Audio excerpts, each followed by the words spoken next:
Inheritance of MHC jeans. देखो यहां पर दोनों केसेस को अलग अलग कर लीजिए। कई बार स्टूडेंट डोमिनेंस इसको अलग नहीं कर पाते हैं, कोडोमिनेंस को अलग नहीं कर पाते हैं, पॉलीजेनिसिटी और पॉलीमॉर्फिज्म को नहीं समझ पाते, ठीक है। और एक परसेप्शन बना रहता है वो मियोसिस वाला कि मियोसिस के समय रिकॉम्बिनेशन होता है और उसके रिजल्ट में जो आने वाली जनरेशन है वो बदल जाती है, वो ऐसा सोचते हैं।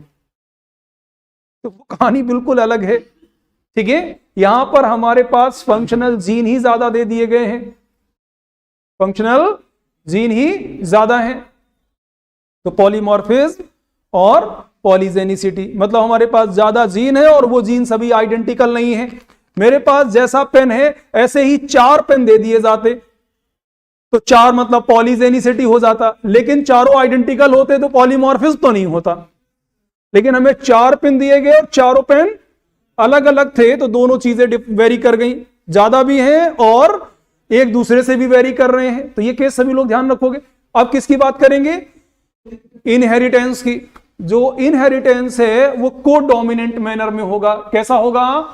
कोडोमिनेंट। कैसा होगा? और कोडोमिनेंस का कॉन्सेप्ट कहता है ना तुम जीते ना मैं हारा, ना तुम हारे और ना मैं जीता, दोनों जीते और दोनों हारे एक समय पर एक ही साथ। Expression of both set of genes in a single cell at same time. Same समय पर एक ही सेल पर दोनों सेट ऑफ जीन्स का एक्सप्रेशन हो, उसे क्या बोलोगे? कोडोमिनेंस, ठीक है। क्या बोलेंगे? और जो वेरिएशन है, अब उस केस को रियलाइज करिए। जो हमारा क्रोमोसोम नंबर 1 है, जब हमें क्रोमोसोम मिलेगा, यदि हमें क्रोमोसोम मिल रहे हैं तो हमें अपनी मदर से मिल रहा है एक क्रोमोसोम। एक क्रोमोसोम नंबर 6 हमें अपनी मदर से मिला और एक क्रोमोसोम नंबर 6 किससे मिला? फादर से मिला, ठीक है। दोनों के जो एमएचसी जीन है और जो उनको मिला था वो उनके पेरेंट्स से मिला था, जो उनको मिला था वो उनके पेरेंट्स से मिला था और उनके पेरेंट्स आइडेंटिकल ट्विंस नहीं थे, आइडेंटिकल ट्विंस नहीं थे। वेरिएशन, पॉपुलेशन में वेरिएशन तो है ही और सभी लोगों का जो एमएचसी है वो वेरी करता है। तो जो हमारी मदर के क्रोमोसोम पर एमएचसी है वो क्लस्टर कुछ और है और जो फादर के एमएचसी है उनका क्लस्टर कुछ और है। इसको मान लेते हैं QRS और इसको लिख देते हैं 5, 6 और 7। तो ये यदि हम कंसीडर कर लें, ये मदर का एमएचसी क्लस्टर है और ये किसका है? फादर का एमएचसी क्लस्टर है। तो जो यहां है और यहां है, आने वाली प्रोजेनी जो F1 है उस पर आपको क्या मिलेगा? कौन कौन से मिलेंगे? Q, R और S। और इसके बाद आपको मिल जाएंगे 5, 6 और 7। बताओ क्या फादर के पास Q, R, S है? इनका मतलब है कि वही वाला है कि यदि मां के पास है तो आदि तो जिम्मेदारी उसकी हो ही गई। यहां जेनेटिकल सिस्टम की बात हो रही मैं, ठीक है। क्या फादर के पास Q, R, S है? आदि शंकराचार्य से एक बहुत बड़े विद्वान थे काशी में जिनका नाम था मंडन मिश्र। तो बहुत बड़े विद्वान थे। आदि शंकराचार्य ने उनसे, वो जो है शायद क्या बोलते हैं उसको, कर्म कांड के विद्वान थे। आदि शंकराचार्य ने कहा कि चलो ठीक है हम लोग बात कर लेते हैं, शास्त्रार्थ कर लेते हैं। तो उन्होंने कहा ठीक है कर लेते हैं। तो आदि शंकराचार्य की उम्र बहुत कम थी, उनका जो उम्र थी उस समय शायद 25-26 साल के आसपास थी और मंडन मिश्र की उम्र लगभग 50 साल की थी, उससे ज्यादा थी। तो उन्होंने कहा देखो मेरा एक्सपीरियंस तुमसे ज्यादा है,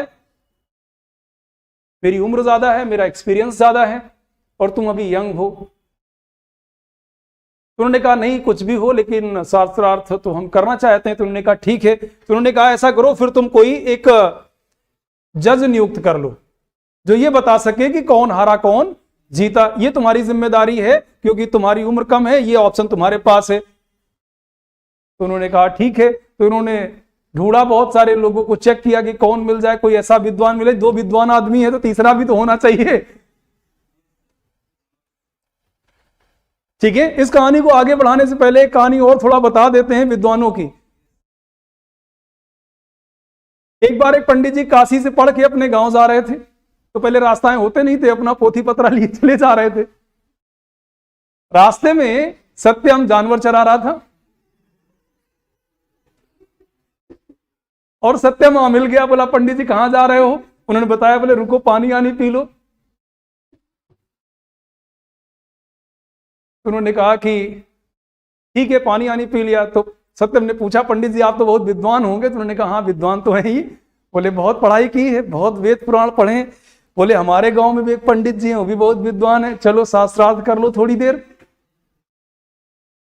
उन्होंने कहा कि नहीं छोड़ो। बोले नहीं नहीं कर लो चल के, हमारे यहाँ पंडित जी बहुत विद्वान है। और पंडित जी कौन थे? मनोज। गांव के पंडित जी कौन? मनोज। अब सत्यम लेके गए।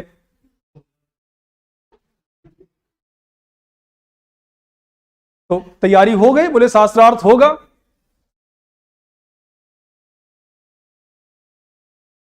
तो तैयारी हो गई, दोनों लोग बैठ गए, सत्यम बीच में बैठ गया और सत्यम बोला कि फैसला हम करेंगे। अब फैसला करने वाला कौन है इसको समझ लीजिए। तो पंडित जी से मनोज ने कहा कि पंडित जी आप ये बताओ, जो है आप पहले क्वेश्चन पूछो, आप पढ़े लिखे और हमारे घर आए तो विद्वान आप हैं, आप पहले क्वेश्चन पूछो। तो पंडित जी ने मनोज से पूछा कि बताओ मनोज, पंडित जी मतलब मान लीजिए धनंजय, धनंजय ने पूछा बताओ पंडित जी, मनोज जी कितने वेद होते हैं?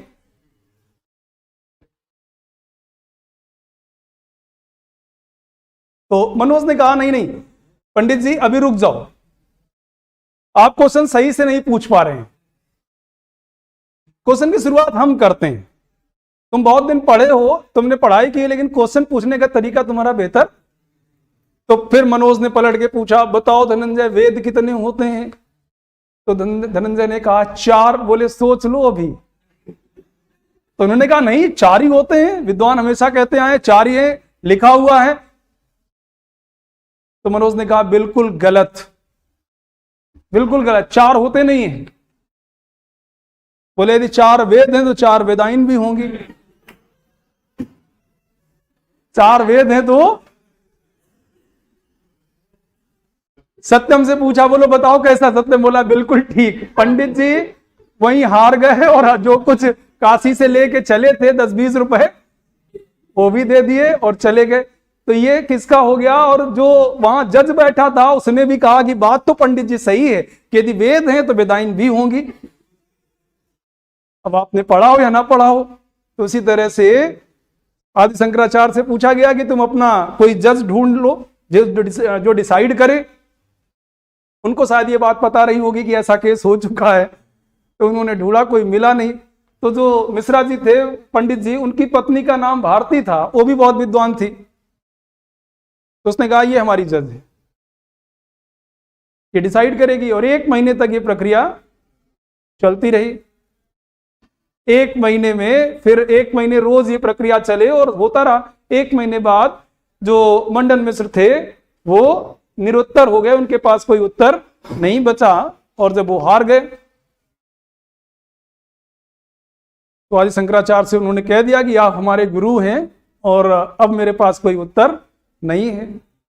तो उसकी पत्नी ने कहा नहीं देखो अभी तो ये आधे हारे हैं और आधा तो अभी मैं हूं, अब आपको मुझे हराना पड़ेगा तो ही पंडित जी हारेंगे। तो आदि शंकराचार्य से फिर उन्होंने कहा बात तो सही है, वही हाल इनका है कि यदि 5, 6, 7 फादर पर है, ठीक है, और मैंने कहा क्या QRS फादर की क्रोमोसोम पर है? तो उन्होंने कहा यस है, क्योंकि यहां आधा मामला है।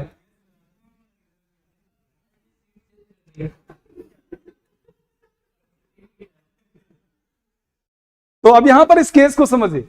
देखो यहां कॉम्बिनेशन बदल गया। सभी लोग इस केस पर ध्यान दो, ये बहुत सिंपल सा कॉन्सेप्ट है लेकिन आप समझ जाएंगे।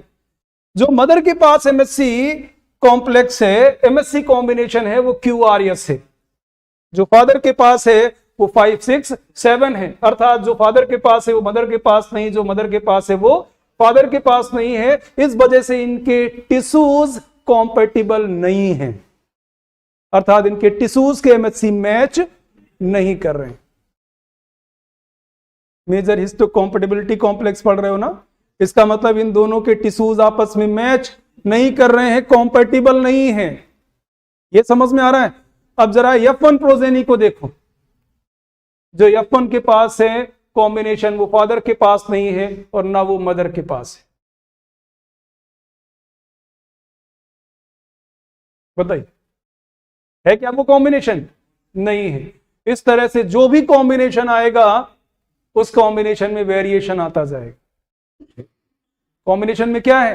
वेरिएशन है। अब यहां पर ध्यान से समझिएगा इस केस को, क्योंकि जितने लोग हैं वो क्या है, एमएससी के मामले में वेरी कर रहे हैं। जितने लोग हैं वो एमएससी के मामले में वेरी कर रहे हैं। जब आप किसी दो पेरेंट को सेलेक्ट करोगे तो उनकी फैमिलीज अलग हैं, उनके एमएससी कॉम्बिनेशन अलग हैं। इसके मतलब है उनके आने वाले बच्चों के कॉम्बिनेशन भी अलग होंगे, वो सेम नहीं है। ये समझ में आ रहा है? इस वजह से एक्सप्रेशन कैसा? कोडोमिनेंट। तो एमएचसी क्लास 1 के 4 मॉलिक्यूल थे क्रोमोसोम नंबर 6 से, एक क्रोमोसोम से, और 3 क्लास 1 के थे। दोनों का एक्सप्रेशन एक साथ हो रहा है एक ही समय पर एक सेल पर। इसका मतलब 8 तरह के डिफरेंट एमएचसी क्लास 2 एक्सप्रेस हो रहे हैं और 6 तरह के डिफरेंट एमएचसी क्लास 1 एक्सप्रेस हो रहे हैं। ये मिनिमम क्राइटेरिया है। ये समझ में आ रहा है? इस वजह से एमएचसी की डाइवर्सिटी ज्यादा है और लगातार बढ़ती जा रही। जो भी आने वाली जनरेशन है उसकी डाइवर्सिटी क्या होती जा रही है? बढ़ती जा रही है। समझ में आ रहा है? ठीक है, अब इसको समझ लीजिए। पुराने समय में लोगों ने पहचान लिया था पहले ही, तो आपने देखा होगा जब लोग शादी वगैरह करते हैं तो दूसरी फैमिलियों में, अलग अलग फैमिलियों में करते हैं। डाइवर्सिटी और बढ़ती जा रही है।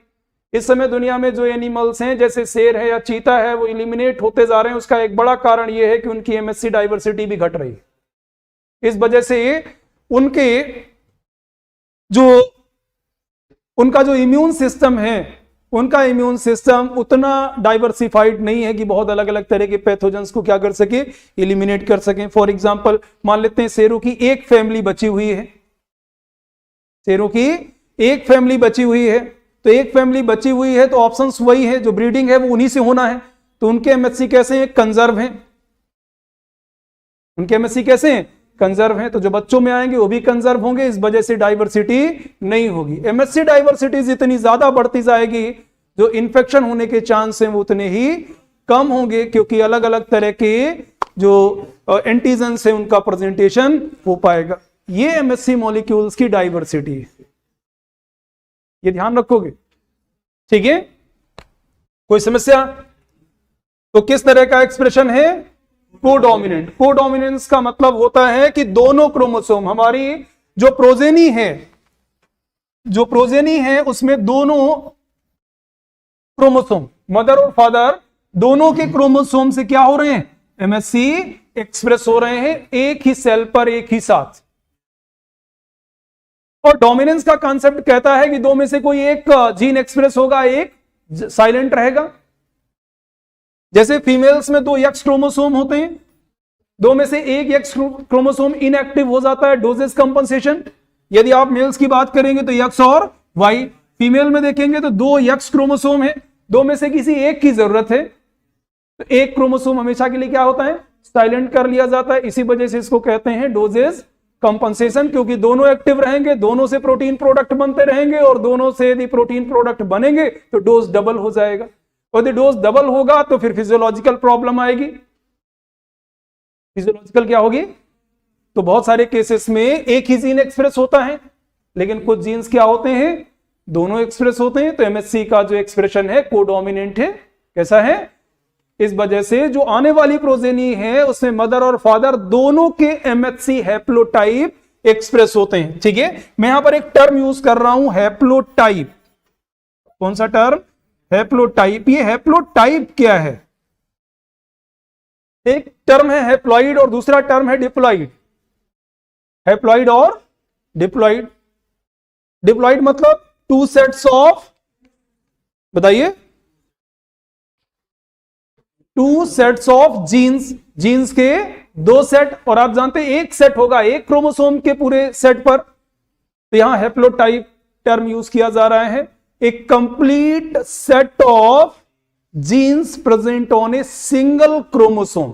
एक क्रोमोसोम 6 पर जो कंप्लीट सेट है उसी को हम क्या कहते हैं, हैप्लोटाइप। तो बताओ हम लोग एमएचसी जीन्स के रिलेशन में एक हैप्लोटाइप कैरी कर रहे हैं या दो हैप्लोटाइप? एमएचसी के लिए हम लोग एक हैप्लोटाइप कैरी कर रहे हैं या दो? अरे एक मां से है और एक फादर से है, दो हैप्लोटाइप कैरी कर रहे हैं। Complete set of MHC jeans present on a single chromosome is called haplotype. एक हैप्लोटाइप का मतलब है एक क्रोमोसोम पर जीन्स के सेट को हम कह रहे हैं। ठीक है, तो हमारे पास क्रोमोसोम नंबर 6 कितने हैं?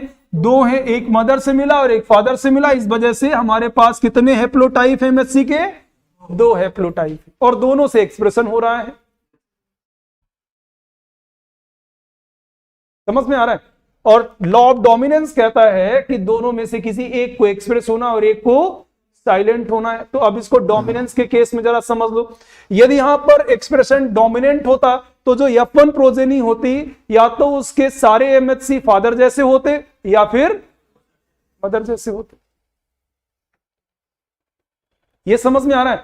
इसी वजह से जो ट्रांसप्लांटेशन है, यदि कोई मदर या फादर अपने बच्चे को ग्राफ्ट देता है तो उसके एक्सेप्ट होने के चांस ज्यादा है, सर्वाइवल ड्यूरेशन ज्यादा है। लेकिन एक जो प्रोजेनी है F1 प्रोजेनी, यदि वो अपने पेरेंट्स को कोई ग्राफ्ट देता है तो उसका रिजेक्शन ज्यादा होगा क्योंकि उससे मैच नहीं करेगा। तो देखो इसके पास दोनों है QR, यस 5, 6, 7। तो यदि फादर से इसको ट्रांसप्लांट दिया गया, किडनी डोनेट कर दिया, तो फादर का सेट क्या है? 5, 6, 7। तो ये इसके पास भी है। ठीक है, तो एमएससी तो मैच कर रहे हैं। केवल एमएससी नहीं, बहुत सारे माइनर एंटीजन है जो अभी तक पता नहीं। तो वो जो रिजेक्शन है वो उतना फास्ट और या ये कहें इतना स्ट्रॉन्ग रिजेक्शन नहीं होगा, थोड़ा स्लोली होगा, ड्यूरेशन बढ़ जाएगा। लेकिन जरा इसको देखो, यहां से यदि आपने रिवर्स करके ट्रांसप्लांट कर दिया तो मैच ही नहीं करेगा। एक कंप्लीट सेट तो मैच ही नहीं कर रहा है। जब कंप्लीट सेट मैच नहीं करेगा तो रिजेक्शन फास्ट होगा। आज के समय में रिजेक्शन को इग्नोर नहीं किया जा सकता है। किसी ट्रांसप्लांट में रिजेक्शन जीरो नहीं है, रिजेक्शन होगा ही, रिजेक्शन होगा ही। तो जिन लोगों में ट्रांसप्लांट किया जाता है उसका मतलब यह नहीं कि उनकी लाइफ नॉर्मल हो गई। वो इम्यूनो सप्रेसिव खाते हैं, लगातार इम्यून सिस्टम को सप्रेस किया जाता है, वो दवाएं दी जाती हैं जिससे इम्यून सिस्टम एक्टिवेट ना हो, दिए गए किडनी, लंग्स, लिवर को वो ना पहचाने और उस पर अटैक ना करे। तो यदि ऐसा करेंगे तो दूसरी तरफ जो माइक्रोबियल इंफेक्शंस हैं वो क्या होंगे? बढ़ते जाएंगे। तो ऐसे इंडिविजुअल्स में लगातार एंटीबायोटिक्स ट्रीटमेंट चलते रहते हैं। समझ में आ रहा है? ठीक है, उनको ना बाहर खा सकते हैं, ना बाहर बिना मास्क लगाए घूम सकते हैं, ना दूसरे सरफेस को छू सकते हैं। बहुत ठीक है, कह सकते हैं कि स्टेराइल एनवायरनमेंट में उन्हें रहना पड़ता है और खाने पीने, रहने के लिए, हवा लेने के लिए उनको सोचना पड़ता है। ये समझ में आ रहा है? तो ये एमएचसी मॉलिक्यूल्स की डाइवर्सिटी। इससे क्वेश्चंस नहीं आते हैं लेकिन आपको इसे ध्यान रखना है। कई बार इससे रिलेटेड क्वेश्चंस पूछे जाते हैं कि एमएचसी मॉलिक्यूल में डाइवर्सिटी है या नहीं है। और आप यहां समझ लीजिए, एंटीबॉडी मॉलिक्यूल्स में इस तरह की कोई डाइवर्सिटी नहीं है। एंटीबॉडी मॉलिक्यूल में इसमें कोई डाइवर्सिटी नहीं है। एंटीबॉडी मॉलिक्यूल्स की डाइवर्सिटी जेनेटिक रिकॉम्बिनेशन की वजह से आती है। इसकी वजह से मतलब जीन एक ही है, उसी जीन में बार बार क्या कर लेते हैं? चेंज कर लेते हैं, रिकॉम्बिनेशन करते हैं, इस वजह से वेरिएशन आते हैं। ठीक है, इसे सभी लोग ध्यान रखना। इससे रिलेटेड टर्म आते हैं, पॉलीजेनिसिटी क्या है, पॉलीमॉर्फिक क्या है, या हैप्लोटाइप क्या है। आप हमेशा ध्यान रखिएगा, हमारे पास क्रोमोसोम नंबर 6 2 है, एक मदर से मिला और एक फादर से। किसी एक क्रोमोसोम पर जो कंप्लीट सेट है जीन्स का, उसी को हम हैप्लोटाइप कहते हैं। क्योंकि हमारे मदर और फादर के जो हैप्लोटाइप्स हैं वो आइडेंटिकल नहीं है, मैच नहीं करते हैं, वो वेरी करते हैं। इस वजह से जो हमारे एमएचसी मॉलिक्यूल हैं वो हमारे अपने दोनों पेरेंट्स से मैच नहीं करते हैं।